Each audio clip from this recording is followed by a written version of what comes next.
हमेशा फैमिली में एक बच्चा कुर्बानी देता है, तो मैंने अपने आप को कुर्बानी का बकरा समझ लिया हुआ। पंजाब में 10वीं क्लास के मुताले पाकिस्तान की किताब में वज़ीर आला मरियम नवाज समेत नुमाया खवातीन पर खुसूसी मज़मून शामिल किया गया है। पड़ेगी ना, आप मगर वीडियो तो बनानी पड़ेगी ना आपने जो जलालत की। आपने कहा कि मैं 35 से अबव हूँ और अभी तक अनमैरिड हूँ। किससे उसकी उम्र चाहे 35 साल हो चाहे 40 साल हो, लेकिन आपको देख के यही लग रहा है कि आपकी मोबाइल की वीआईपी गैलरी में सबसे ज्यादा डाटा इनका ही पड़ा होगा। This is not fair.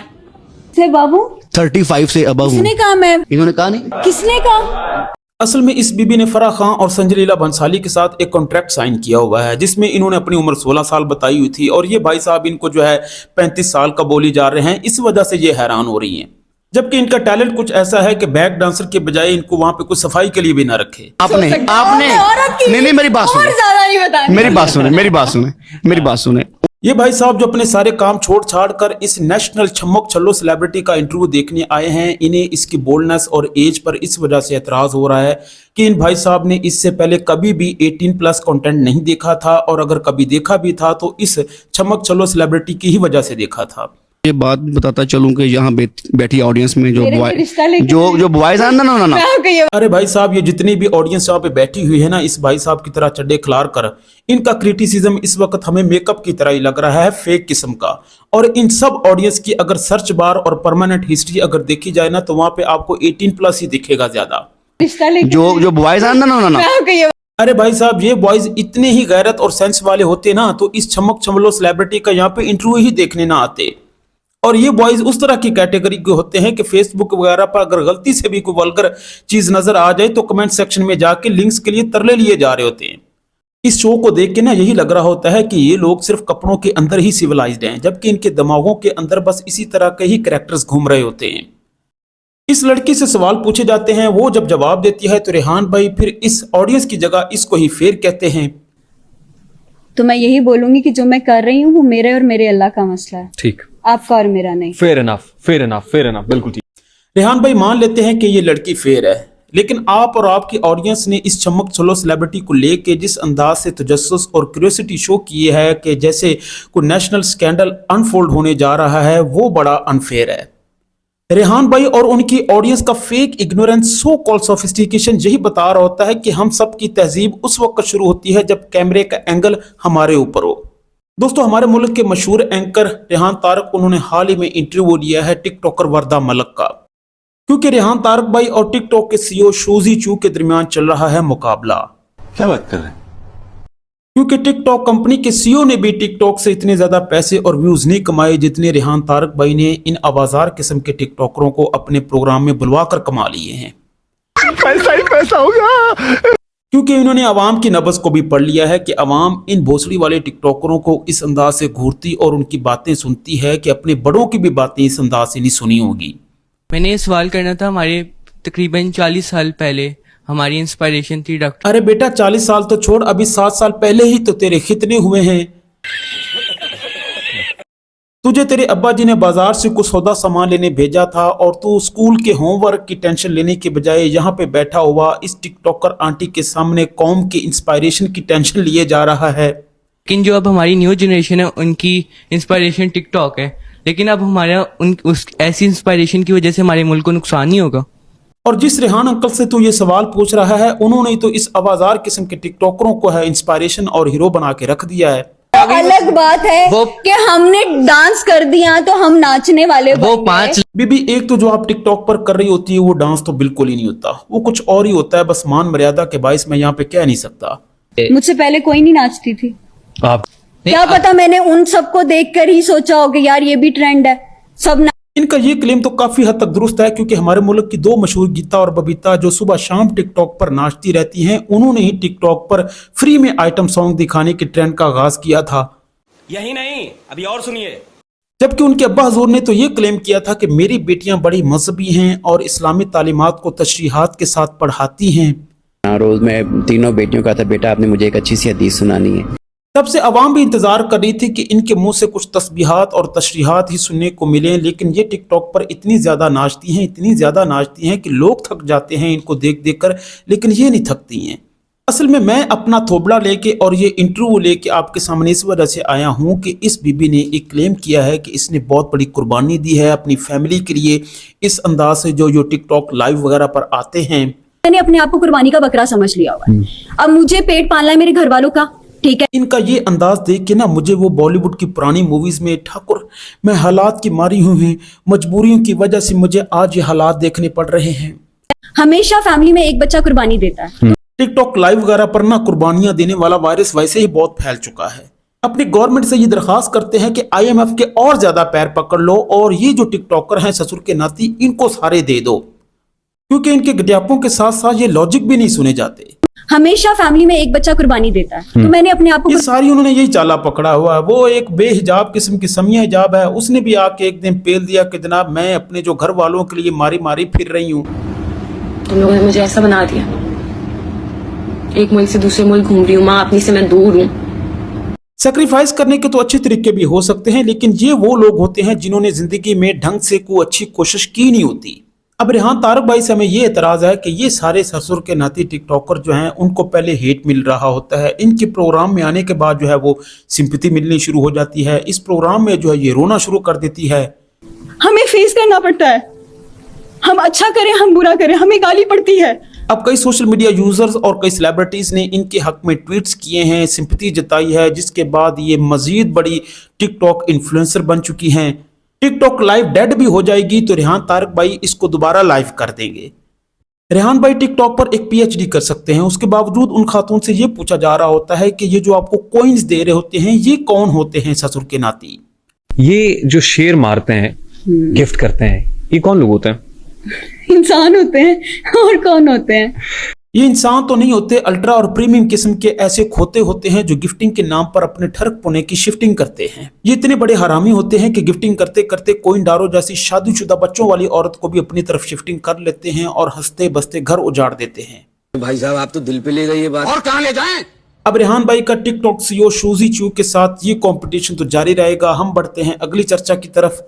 दोस्तों, अपने जब वी मेट में करीना कपूर का ये डायलॉग तो सुना ही होगा कि मैं अपनी फेवरेट हूँ, मैं अपनी फेवरेट हूँ। मैं अपनी फेवरेट हूँ का अल्ट्रा प्रैक्टिकल डेमोन्स्ट्रेशन है हमारी ऑनरेबल CM मरियम नवाज शरीफ साहिबा। क्या बात कर रहे हैं? सेल्फ लव तो हर बंदे में ही होता है, लेकिन मरियम नवाज साहिबा के सेल्फ लव का ये लेवल है कि अगर इनकी 10 पसंदीदा तरीन शख्सियात की फहरिस्त बनाई जाए तो पहले नंबर से लेकर 10 नंबर तक ये खुद ही हैं। और फिर कहा जाता है कि मेरे पे इल्जाम लगता है मैं टीवी देखती हूँ, हंसती भी हूँ। मैडम खुद की इतनी ज्यादा फेवरेट हैं कि खुद को ही देख के इनका खुद का ही दिल सबसे ज्यादा खुश होता है। उसके लिए वो जज्बा रखना पड़ता है। ये इस वजह से कि पंजाब में तमाम छोटे बड़े प्रोजेक्ट्स पर मैडम की पिक्चर्स लगाई जाती हैं धड़ाधड़। ये उनका हक है कि उनको पता चले। इतना बड़ा प्रोजेक्ट नहीं होता, इतना वहाँ पे साजो सामान नहीं लगा होता जितनी मैडम की पिक्चर्स लग जाती हैं। एक दफ़ा तो कायद आज़म रहमतुल्लाह की पिक्चर उतार कर अपना ही कोई बिल बोर्ड और नाम वगैरह वहाँ पे चेंज कर लिया था उनका। अब कुछ ऐसा होने जा रहा है कि इरशाद भट्टी साहब ही खुशखबरी बताएंगे। एक बड़ी खुशखबरी आप तक पहुंचाने लगा हूं। मरियम नवाज 10वीं जमात के मुतालिया पाकिस्तान का हिस्सा बन जाएंगी, ये कभी सोचा नहीं था।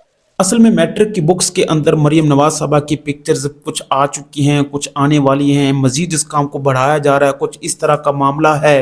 10वीं जमात के मुतालिया पाकिस्तान में क़याम पाकिस्तान मतलब 1947 से मौजूदा दौर तक कौमी तरक्की में खवातीन की खिदमात पर अहम यानी उन खवातीन शख्सियात को या उन खवातीन को शामिल किया गया है जिन्होंने बड़ी अहम खिदमात सर अंजाम दी हैं। फातिमा जनाज साहबा से बात शुरू होती है और मरियम नवाज साहबा पर बात आकर खत्म होती है।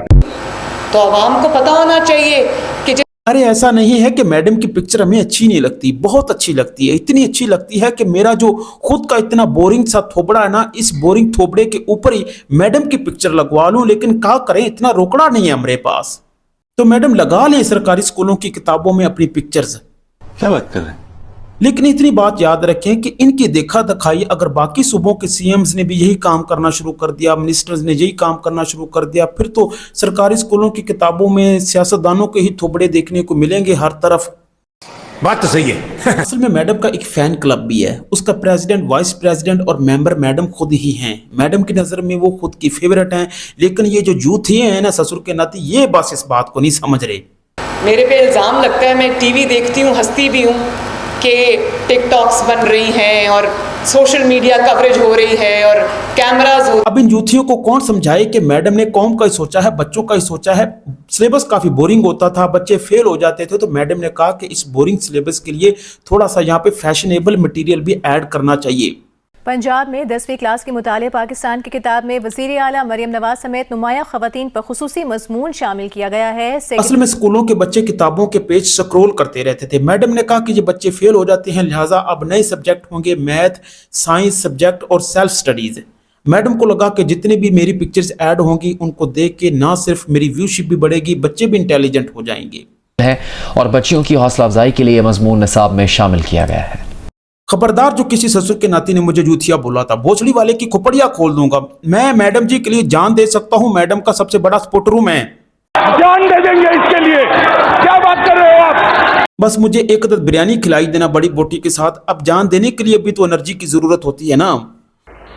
ये आपका हक था, ये आपका मेरिट था, ये आपकी मेहनत थी। ये जितने भी यूथी और नूथिये ससुर के नाती अभी हंस रहे ना, मैडम जी मैं आपको बता रहा हूँ कि मैं आपका सबसे बड़ा पक्का और सच्चा सपोर्टर हूँ। मैं आपकी पिक्चर आ जाएगी बच्चों के पाँव के नीचे, इंसल्ट हो जाएगी, मुझसे ये देखा नहीं जाएगा। उस ससुर के नाती को अभी कैबिनेट से निकाल दें जिसने आपको ये मशवरा दिया है। मैडम जी मजाक बन जाएगा, मैं इसी वजह से कही जा रहा हूँ, अच्छी बात नहीं है, रहने दीजिए। मेरे पे इल्ज़ाम लगता है, मैं टीवी देखती हूँ, हंसती भी हूँ कि टिकटॉक्स बन रही हैं और सोशल मीडिया कवरेज हो रही है। ये यूथी जो मैडम को तरह तरह की बातें करते हैं ना, मैं इनको देख लूंगा। बढ़ते हैं अगली चर्चा की तरफ। जियो न्यूज़ के एंकर शाहजेब खानजादा एक शॉपिंग मॉल में अपनी बेगम के साथ जाते हैं। वहां पे इमरान खान साहब का कोई क्रांतिकारी पुराना बुढ़ा यूथिया वहां पे आ जाता है बौखलाया हुआ, और इनके साथ जो है वो बौखलाहट से शुरू कर देता है। पड़ेगी ना आप, मैं क्या वीडियो तो बनानी पड़ेगी ना आपकी। आपने जो जलालत की है, मैं जो जलालत की है आपने। अबे वीडियो नहीं बना रहे हो शाहजेब भाई की, तो आपने लाइव ट्रांसमिशन ही क्रैश करके रख दी।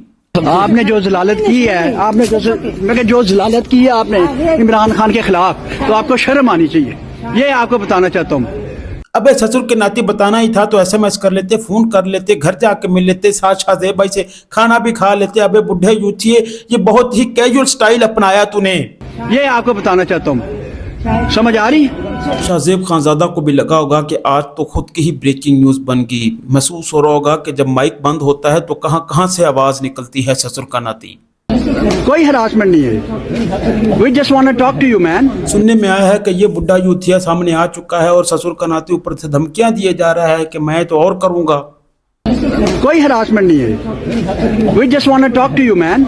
शाहजेब खानजादा भी परेशान हो गए कि जिंदगी की लाइव ट्रांसमिशन के दौरान ये कमर्शियल ब्रेक कहां से टपक पड़ेगी ना आप, मैं क्या वीडियो तो बनानी पड़ेगी ना आपकी। तमाम एंकर्स और न्यूज रिपोर्टर सोच में पड़ गए हैं कि भाई साहब हम दूसरों के बारे में कभी कभार जज्बात में आकर ऐसा चित्रहार पड़ी जा रहे होते हैं, और जिंदगी में जो है हमें भी इस तरह का खबरनामा सामना करना पड़ सकता है। दिस इज नॉट फेयर है जो भी है ये गलत प्रैक्टिस है, इससे तूफान बदतमीजी फैलेगा हर तरफ। जब किसी भी पॉलिटिकल पार्टी का पॉलिटिकल वर्कर जो है वो किसी बंदे के साथ इस तरह पब्लिक प्लेसेस पर जब फैमिली साथ हों और इस तरह की हरकत करे, ये बिल्कुल भी आप वोट डालें, आप अगली पार्टी के अगेंस्ट वोट दें, आपके रिप्रेजेंटेटिव बैठे हैं वो बात करें, एंकर से बात करें, पॉलिटिकल बंदों से बात करें कि आप जो है हमारे पॉलिटिकल लीडर्स के बारे में इस तरह की बात ना करें। तमाम पॉलिटिकल लीडर्स को, अपने पॉलिटिकल वर्कर्स को ये बात समझानी होगी, उनको ट्रेन करना होगा कि इस तरह के तूफान बदतमीजी पब्लिक प्लेसेस पर मत किया करें। ये हमारी ट्रेडिशन, इस्लामिक वैल्यूज़ और तमाम चीज़ों के बिल्कुल अगेंस्ट है। This is not fair. दोस्तों वीडियो देखने का बहुत शुक्रिया। वीडियो पसंद आई तो लाइक करें, शेयर करें, चैनल को सब्सक्राइब करें। आदाब।